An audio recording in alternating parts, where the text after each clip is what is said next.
All right. This is happening. Here I am, Jay Bassell, excited to talk about it with my friend Eric Granata. And before I jump in, I want to set the context a little bit for what's happening and why we're having this conversation. Promo Pilot was a sponsor of our first Automate and Elevate online event last fall.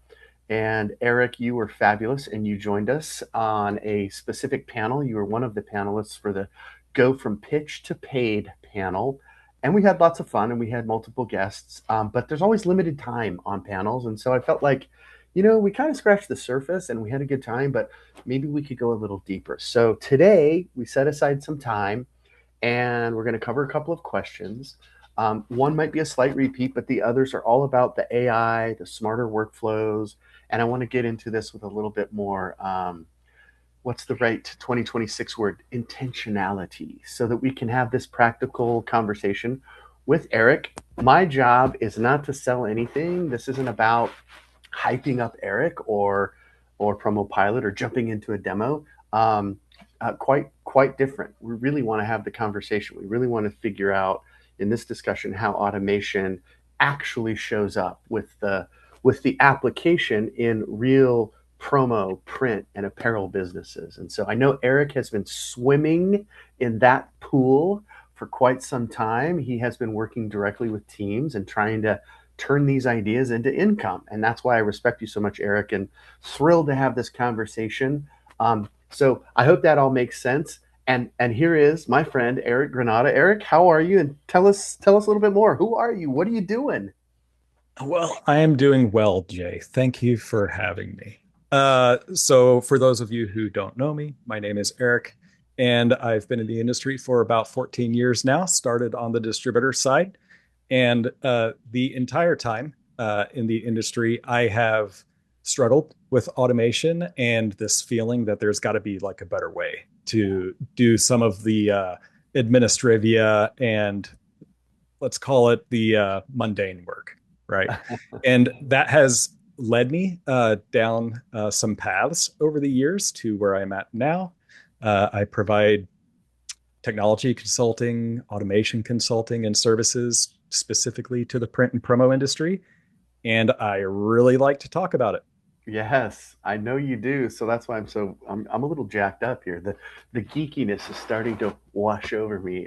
Most folks know that's not my role. So, but I love having the conversations because I learned so much. And so thank you for taking some time today to join us. And so let's jump right in. I've got a quick question for you. It's literally I can't speak. It's about the jargon. It's about the words. It's about the language. And so maybe you could help give us some definition, give us some clarity, because on the panel if you remember, we talked about automation, AI, and AI agents. And those, truth be told, Eric, are still a little fuzzy for me. I think I know, but then at the same time, I'm up for a refresh. So if anybody else is feeling a little fuzzy or those words get interchanged and they're blurry and you're not sure, I know, Eric, you can help us strip away that buzzworthy word and then maybe give it some context on how it will actually help someone. So give us kind of that behind the scenes. What's the story here? How do we go from I'm confused to clarity? Yeah, that's a good question. And it's one I get often enough that I've prepared a graphic for us to look at today. Ah, And perfect. I think this is going to really illustrate what the relationship between automation and AI and agents really is. So, first, uh, when we think about automation, especially like stuff that we've done with Zapier or Make or Innate these automations over the years have been largely deterministic, which is just a fancy way of saying rules based. If this happens, then do this. Okay. And Gotcha. so if you put that on one end of the spectrum, and then on the other end of the spectrum, you've got really where AI is strong. And that is with inference, which is just another fancy word for the ability to glean insight from data and make decisions. And so the big difference between the two, deterministic is rules. It's very set. It's very predictable. Inference AI is good about bringing up what's important from a lot of data. And then you have AI agents, which is really just instead of having AI do things like generate a summary of this meeting or draft an email, actually take action for you. And so on this graphic, on the very far right, we have the deterministic workflows that we've been building for years. So the Okay. example here is if I get a new lead, I want to send a text message to somebody and then add that lead to a CRM. There's no AI involved in that. On the very far right of this graphic, we have an AI agent. And so what this agent is doing is they are triggering off of multiple things. Maybe there's a new lead, maybe a new email comes in, and then you have the AI sitting in the middle there that is beginning to, based on your instructions, maybe some internal knowledge, take action for you. Maybe it's going to send a SMS or it's going to send an email, but it's going to decide and do those things. And while that is very cool, there is a really important middle ground that I Okay. think a lot of us can play in a little bit more easily than build this like burn the ocean agent that just puts our business on autopilot. And the way we can do that is by introducing AI into the rules based workflows that we've been building all this time. So, an example of an AI workflow would be you have a new lead.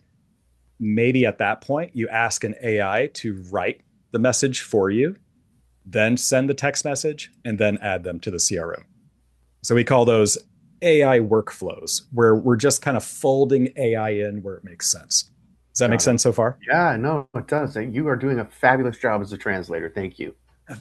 Thank you so much. And then just a little bit to the right of that, we have an agentic workflow. So the example here is we get a new lead, and instead of just asking the AI to generate some content for us, we're going to ask an AI agent to go research that company. And then we're going to ask it to maybe analyze our internal, lead scoring rules and come up with the lead score. Now Okay. we can add it. Now we can add that lead with that lead score to the CRM. If we want to have AI go ahead and generate a message or draft a message, we can do that and we can continue the workflow. So that's the example of an agentic workflow where AI is not only generating content, but it's also taking action for you, in this case, by researching the lead, Hmm. browsing the web, looking in your internal knowledge base, that sort of thing. That's And great. Oh man, love it, love it, love it. Thank that you. What yeah, were you going to say? I'm sorry, I cut you off. I just think that that middle area is where a lot of us Okay. could very quickly realize not only ROI, but also be able to say, yeah, we use AI now at our businesses. Yeah, they see that it's not so intimidating, in part because we just had an excellent layout. That both how you verbally explained that in the graphic was very helpful to see. Here's where I can play. Here's the part of the sandbox that's going to be comfortable for me, and I'm not intimidated. So I love that. Thank you, Eric. That was outstanding, my friend. And it is very helpful for us because a lot of us have, we're creatives. A lot of us, you've been in the industry for many, many years, so we get lost in the creativity of it, the craftsmanship of it, the artistry of it, and at times we are not awesome at managing the business side of it. And so I really appreciate these conversations. Well, Um, Jay, I'm glad you brought up creativity because I often tell folks that when we talk about automation and I think a lot of us very quickly think, oh, that's for my IT person. right. But I come from a creative background. I went to art school, right? Uh, to me, building these workflows and kind of getting the puzzle pieces together into a place that creates an automation workflow or an agentic workflow, it feels like a creative endeavor. It Nice. scratches the same itch in my Okay. brain as if I was pushing pixels or cutting a video together. No, I love that. Thank you for sharing. That's not a flex. That's great insight because I think it gives us listen, you're inspiring. You give us a bridge. You give us the on-ramp to you got this, right? Like I pretend that I always call it the J rule. If Jay could do this, anybody could do this. So as I fumble my way through, thanks to the friends that I surround myself with and through education like this, I know that it is creative work, and it does satisfy when you, especially when you see everything blend together and you're optimizing, and what used to take you 8 hours now takes you maybe 30 minutes. That's a win.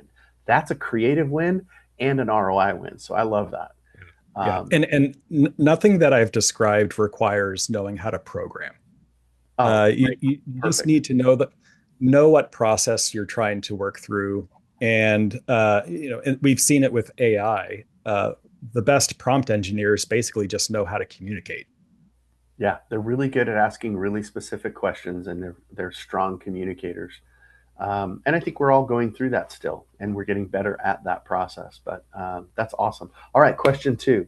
I know that there are a lot of folks. I'm going to speak on behalf of our audience that feel often overwhelmed. So, a lot of small, mid-sized, and even large businesses, they hear these conversations and they think, oh yeah, yeah, that sounds all good and fine and great, but it also sounds really overwhelming. So maybe from what you've seen and the experiences you've had, you could kind of give us a little, whether they're apparel folks or printers or in promo, what's someplace we could actually start? Where's a good starting point for this if we're new to automation and we want to kind of get a quick win without having a jump? Because a lot of times I got to tell you, Eric, it feels like, oh yeah, yeah, just remodel the house, right, and then you'll be happy. It's like, no, no, no, I didn't want to remodel my whole house. I just kind of want to improve a little bit. So maybe you could give us a where's a quick win instead of this complete tear down and rebuild. Yeah. I've got a few things. First, I would say if you don't have something like a Zapier account, just go get one. It doesn't cost anything to build an experiment with a tool like that. Okay. You don't have to get a paid account immediately.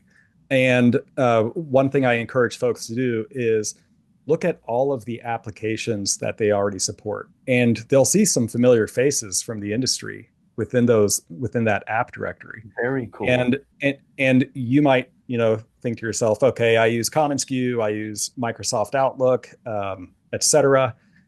Once you know that those applications are supported by a tool like Zapier, you can take a look at the different triggers and actions that you can automate with, and you'll just kind of naturally think, oh yeah, that is something I do every day, and it looks like right here I could build something. And they even have like templates just to get you started.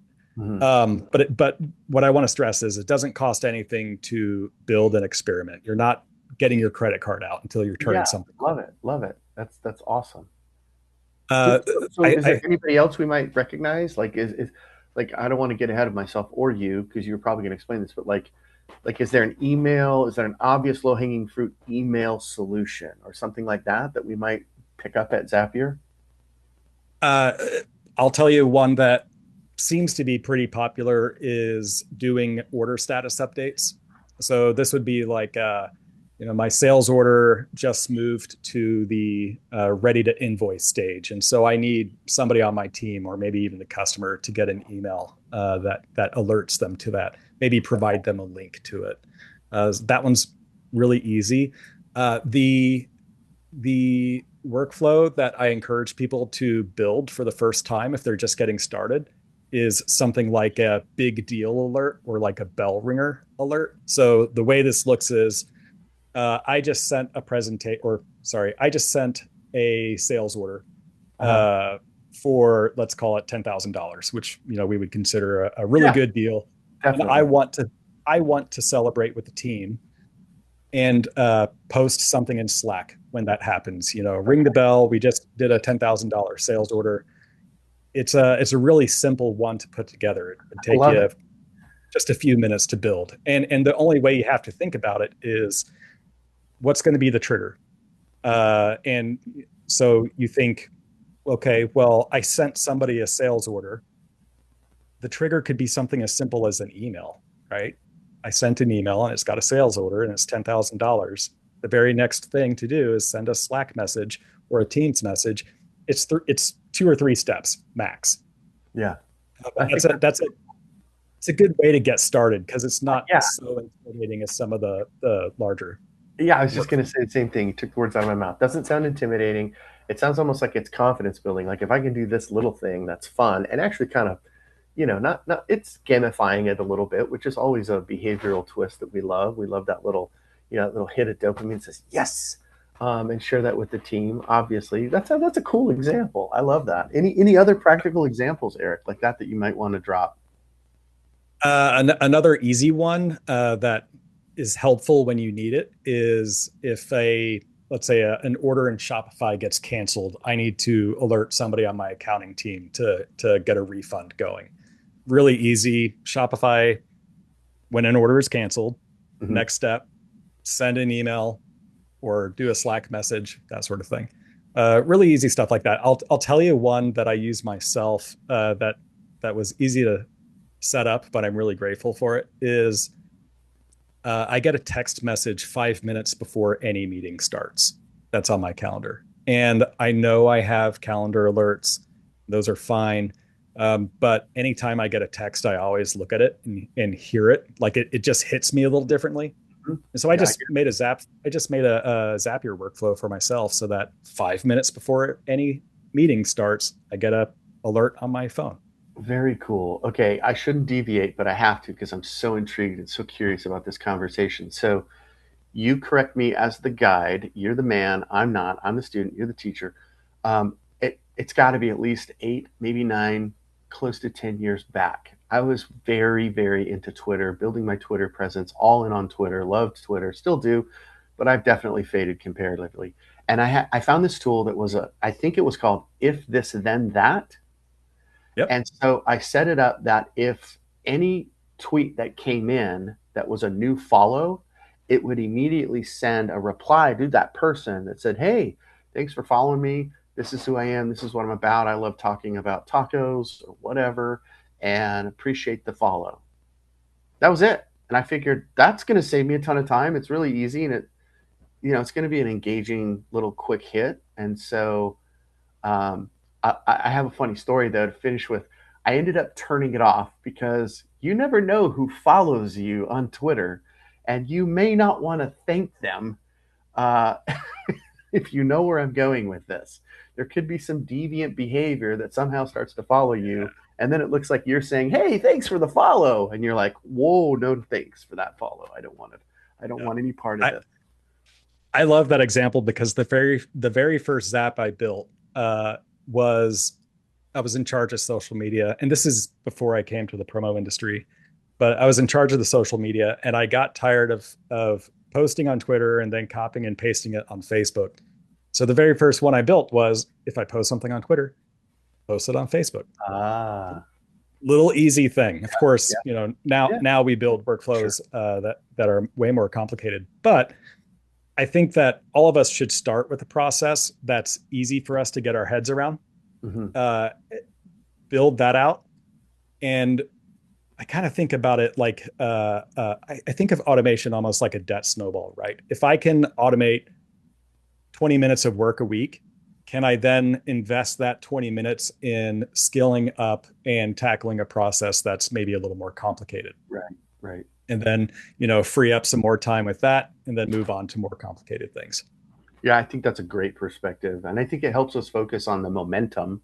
And I also love your style, Eric, because you're not one that's focused on like perfection. You're focused on let's look for improvement. Let's look for ways that we can, simplify our tasks, outsource those tasks either through AI or to an agent, and then figure where do we then reinvest those gains in time. So brilliant, brilliant. We could go on, but we can't because we have a few more questions, man. All right. So question 3 really is about what's holding people back. And I know that we're not psychologists and we're not pretending to play one on our video right now. And behavior is what it is. But I often hear that is a barrier. The technology itself is kind of what's holding some people back. I don't know if it's the fear of that, the fear of the change, but it seems like whether that's a habit or a culture or a behavior thing, it's playing some kind of a role. And I wanted to get your experience on this, and we didn't really get time to dive in on the panel. Like, what's the biggest thing that's really slowing adoption down? and from your side, from your perspective, and then two parts. So what's slowing folks down, and then what advice or what insight can you give us to help teams move past that hurdle? Yep. Okay, so I think there's multiple things that can slow us down. You mentioned time, right? Do I really have the time to discover a new tool or get the whiteboard out and draw out my processes so that I can apply AI or automation to them? And I think it's really important for us to intentionally budget time for experimentation and learning. So that's the first thing I So would say is true, so is smart. Say it louder yeah, for everybody. So give great. yourself give yourself time to cook in the lab. There you That go. you never know. You never know what'll come out of it. I think that we have. I think there's some habits that we can develop that would help. I often talk about this concept called the automation mindset, which in a nutshell means proactively and continually looking for processes throughout your daily work that are frequent, annoying, and repeatable.